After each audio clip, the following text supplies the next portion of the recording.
was that Muhammad sallallahu alaihi wasallam taught the people to live like brothers. The Madinites were called the Ansars, the helpers, and the Makkans were called the Muhajirs. They shared their belongings and lived in harmony. They would sacrifice their comforts, their property for their brothers in Islam. How do we treat our neighbors today? There's one important teaching we forget these days. Let us see what. अरे रामू भैया हमें भी एक चाय देना। अच्छा असलम भाई अभी लाता हूँ। अरे शर्मा जी इतने गौर से क्या पढ़ रहे हैं, कोई महत्वपूर्ण खबर है क्या? अजी असलम भाई क्या महत्वपूर्ण खबर, बस हर जगह चुनाव ही चुनाव है जी। शहर में सब एक है भाई, मखौटा अलग अलग लगा रखा है। हमने सुना है पैसे देके वोट खरीदे हैं वो लोग। अरे रामू भैया आज ये हमें खरीद रहे हैं, कल ये हमें ही बेच देंगे। पूरा देश भ्रष्टाचार में डूबा है, पता नहीं क्या होगा हमारे देश का, कोई आस रतीब नहीं होती। नौजवान नस्ल तो और बर्बाद हो रही है, ना माता पिता का आदर ना बड़ों का आदर, सत्य असत्य का कोई ज्ञान नहीं, ईश्वर का तनिक डर नहीं है हृदय में। पता नहीं क्या शिक्षा दी जाती है स्कूलों में। अस्सलामु अलैकुम। वालेकुम अस्सलाम। अरे शर्मा जी आप यहाँ बैठे हैं, मैं तो इतनी देर से आपको ढूंढ रहा था। आपके घर गया, वहाँ पे भी नहीं मिले, तो फिर दोस्तपुर से देखता हुआ यहाँ आ रहा हूँ। अकरम भाई मैं तो शाम की चाय रामू के पास ही पीता हूँ, कोई महत्वपूर्ण बात है? शर्मा जी आप तो हमारे पड़ोसी हैं, आपको तो पता है कि हमारे बड़े बेटे अजल मियाँ की शादी है, परंतु घर इतना छोटा है कि उसमें एडजस्ट करना बड़ा कठिन होगा। इसलिए विचार है कि छत पर 2 कमरे और बनवा दूं ताकि आसानी हो जाए। तो अकरम भाई इसके लिए नक्शा लेकर नगर निगम जाओ, वहाँ से नक्शा पास करवाना होगा। इसमें मैं क्या कर सकता हूँ, मेरी तो नगर निगम में कोई जान पहचान नहीं है।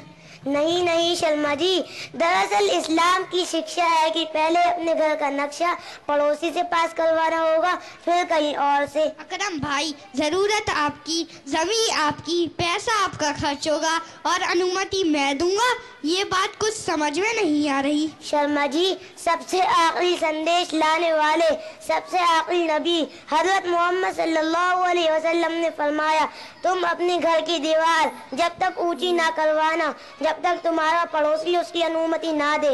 ये मोहम्मद साहब के शब्द हैं, ये इस्लाम धर्म की शिक्षा है। जी शर्मा जी इस्लाम में पड़ोसी का बड़ा हक है।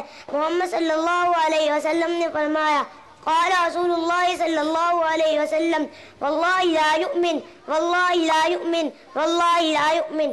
क़ीला मन या रसूलुल्लाह सल्लल्लाहु अलैहि वसल्लम, क़ाल अल्लज़ी ला यअमनु जारुहु बवाइक़हु।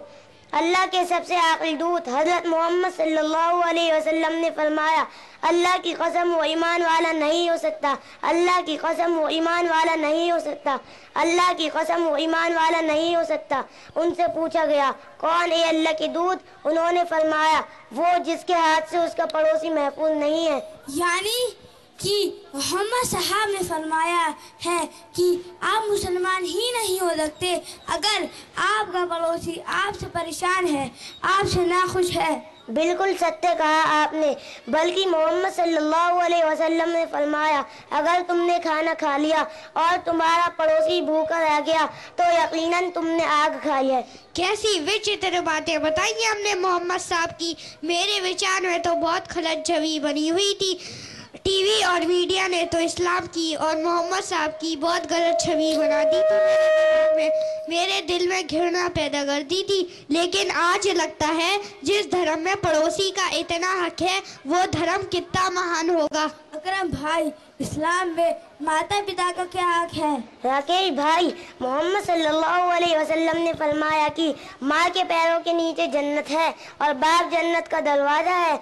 अल्लाह सुब्हानहू व तआला ने अपने अंतिम कुरान मजीद में फरमाया, अऊज़ु बिल्लाहि मिनश शैतानिर रजीम, बिस्मिल्लाहिर रहमानिर रहीम, व क़ज़ा रब्बुका अल्ला तअबुदू इल्ला इय्याहु व बिल वालिदैनि मौलाना इम्मा यबलुगन्ना इंदकल किबर अहदुहुमा औ किलाहुमा फला तकुल लहुमा उफ्फिन वला तनहरहुमा वकुल लहुमा क़ौलन करीमा। तुम्हारे रब ने फैसला कर दिया कि उसके सिवा किसी और की पूजा ना करो और माता पिता के साथ अच्छा बर्ताव करो। यदि उनमें से कोई एक या दोनों तुम्हारे सामने बुढ़ापे को पहुंच जाए तो उनसे उफ्तक ना करो और ना ही उन्हें झिड़को, बल्कि उनके साथ शिष्टापूर्वक बात करो। अकरम भाई, आज से मैं अपने माता पिता की खूब सेवा करूंगा। अकरम भाई, आज मैं अत्यंत प्रसन्न हूँ कि उस मालिक ने आप जैसा पड़ोसी दिया। अगर सभी लोग मोहम्मद साहब की बातों पर अमल करें तो हमारे देश में ही नहीं बल्कि पूरे विश्व में शांति फैल जाएगी और भ्रष्टाचार का अंत हो जाएगा। अकरम भाई, आप अपना घर बनवाइए और अगर पैसे की कमी हो तो मुझसे ले लिए। बहुत बहुत धन्यवाद आपका।